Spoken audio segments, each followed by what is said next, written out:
Hey, how's it going, everyone? Today I am doing my push day, my push strength training day. I'm outside here in eastern Kentucky today. We have a winter advisory. It's supposed to snow later in the day. It's morning time still as I'm shooting this video. It wasn't a real bad forecast, at least at the time I was training. It was very windy, and you'll see some clips later on, where you can see just how crazy the wind was. I had things that were trying to blow away, like mid workout, mid attempt, but it's just all part of the fun. Today, I think I would like to talk a little bit about some of the things I've touched on before, which is just technique and how things should feel when you're training, not only to prevent injury, but also to increase your performance and your long-term well-being as you train these things. Things that you see me do and things that you see people that are a lot better at calisthenics than me, the things you also see them do. I think I show, particularly towards the end of this training video, I show some specific ways to position your arms. But just verbally speaking, anytime you do a push exercise, any kind of push exercise besides a handstand, your scapulas, so your shoulders and your scapulas, they should be completely protracted. So they should be all the way down in front of you. They should be all the way down and then pressed all the way forwards and locked in that position. And they should stay there. Anytime you're doing any type of push exercise. Sorry, I have having some headphone issues. I think I got that straightened out. Anyways, when you do any kind of pull exercise, your shoulders and your scapulas should be all the way retracted. So they should be all the way down, as far as you can take them down, but instead of going forwards, they should go all the way backwards, and they should stay in that position the whole time that you do any kind of pulling exercise. That's just for safety, that we keep our scapulas and shoulders in these positions and locked. A great way to practice is what you'll see me do later on, where you have no resistance, you're just standing on open ground, and you practice these positions I'm talking about. I've been training about 15 years, and it's still a really good exercise, really good process for me to practice these movements that I'm talking about. So you're never going to get so good at calisthenics that you don't need to practice these exercises.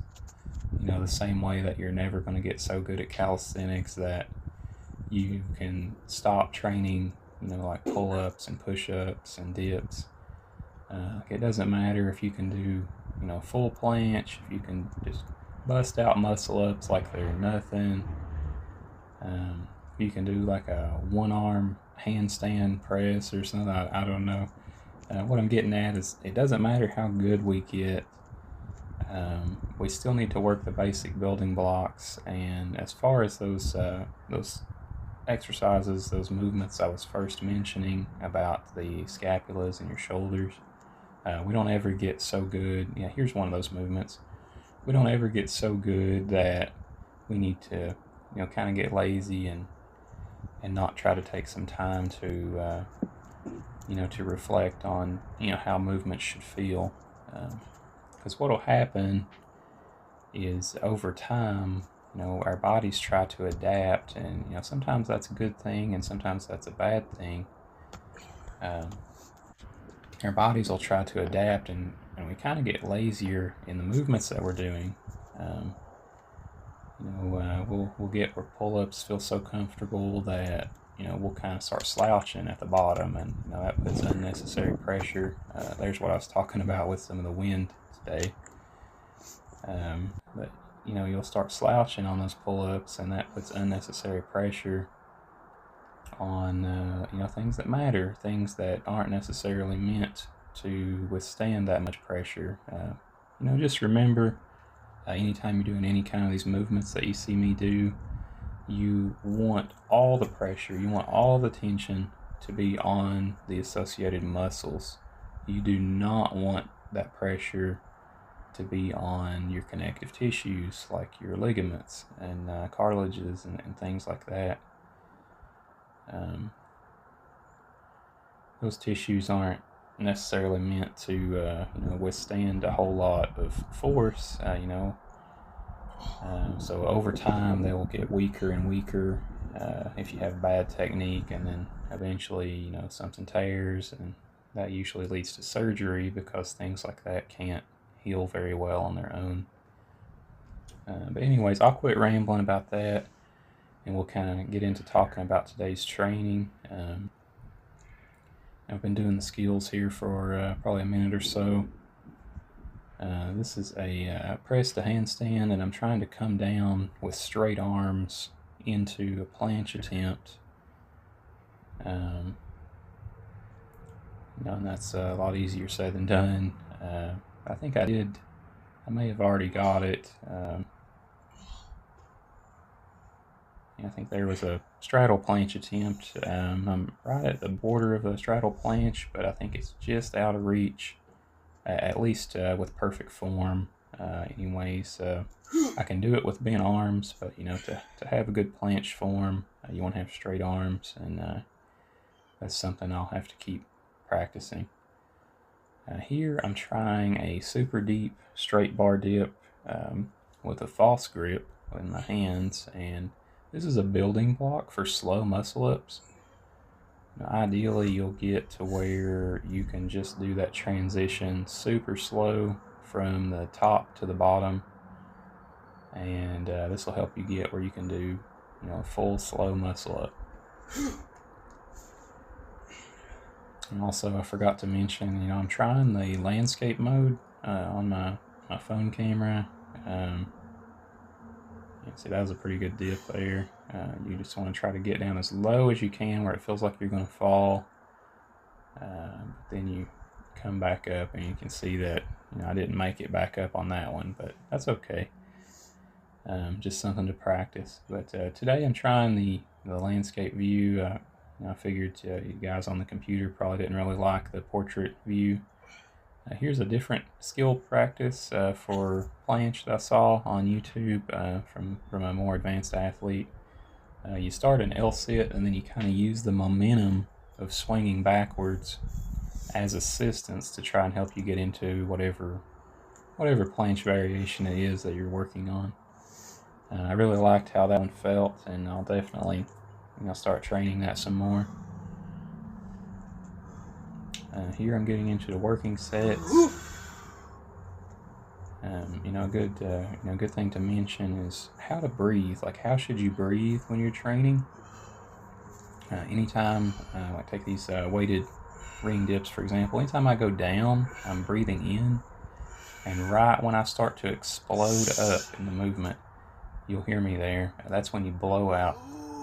You forcefully blow out. So you inhale really slow, and you move down really slow in the movement, but then when you get to the positive portion of the movement, you should explode up with your body, and you should also explode by rapidly releasing the breath of air you have.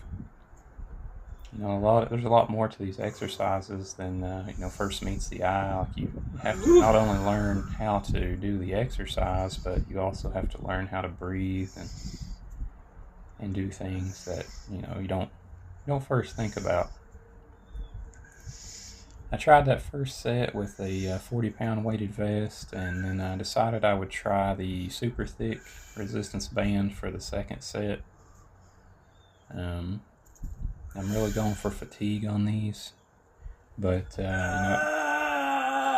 it doesn't matter how much fatigue you're going for. The number one thing, the thing that's always the most important is that no matter how tired you get, no matter how hard the set gets, you should never sacrifice your form or your rep quality.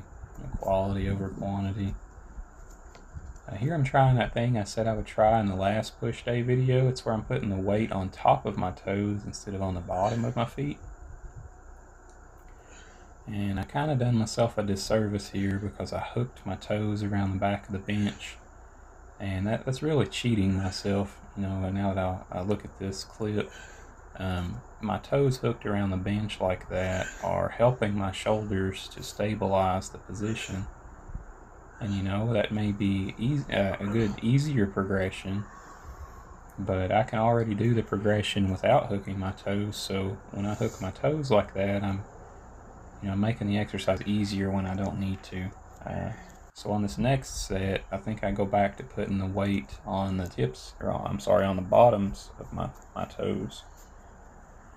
And I think this is the progression, the level of difficulty that I want to really work for a while before I try to go up in difficulty to the next progression, where I would probably have my feet on the front side of the bench, or trying to pick my feet up off the bench when I get to the bottom of the movement. I want to really master that technique, master that variation of pike push-up before I try to move to the next progression. Here I'm just doing some lateral raises. Nothing super interesting here. Not really calisthenics, but I'm just trying to work some of those accessory muscles in my shoulder that will help you to stabilize a handstand. If a handstand is something that you're working on. Speaking of which, for those of you that can't do a handstand, it's a very fun exercise. It's something that I think you should, set your sights on, when you get first started in calisthenics. Start out, by just kicking up to a wall. And just, don't worry if you can't fall, or I'm sorry, you'll definitely be able to fall, but don't worry if you can't hold the handstand. Just practice kicking up consistently, always kicking up to the exact same position. And when you get good at that, you get comfortable with that, try turning around so that when you have to kind of like cartwheel up to the wall, but so that your belly faces the wall, and get confident at that. And then you should work something called ninja rolls, or you might see people in parkour do like rolls across the ground. I think that's the next thing you should practice. If you're wanting to learn a handstand, it's not really going to help you hold a handstand, but what it will help you do is learn how to fall safely from a handstand. So, if you kick up to the handstand and you start to fall, instead of just splatting on the ground, and possibly like breaking a rib or something, you really just can roll out of the movement as you're falling, the same way that you would roll across the ground normally. But if you want to get a handstand, you'll never be able to do a handstand unless you practice. And the next step in that progression is you're going to have to go to the middle of the floor, ideally outside on some grass or something soft. And you're just going to have to practice that kick up that you done on the wall, but you're going to have to do it in the middle of the floor. And, practice kicking up, trying to hold the handstand. If you start to fall forwards, just try to dig your fingers into the ground. There's those positions I was talking about. You could practice, see how it feels, how your scapulas feel in each position. But anyways, if you start to fall forward, you should try to dig your fingers into the ground, the same way that you dig your toes into the ground when you walk to help you balance when you're standing upright. If you start to fall backwards, you should try to pick your fingers up out of the ground. And it's something that I don't really hear anybody mention, but something that I think really helped me, a big turning point in my handstand journey Because when you start to fall backwards, not only do you pick your fingers up, but also try to kind of imagine squeezing your elbows together. And this will actually really help you to go back forwards instead of falling backwards. Think about squeezing your elbows together. And then also remember to keep your core tight in all these movements, like even those positions I was showing you there. Always keep your core tight, keep your natural weight belt on, so to say. That'll really help you balance handstands. That'll really help you stay safe, and pull-ups, any kind of movement. Always have good posture and keep your core tight. There's those positions again. But that's pretty much the end of the video for today. If you guys have any questions, let me know. And take care and never stop training. Stay strong, guys. Have a nice day. Bye-bye.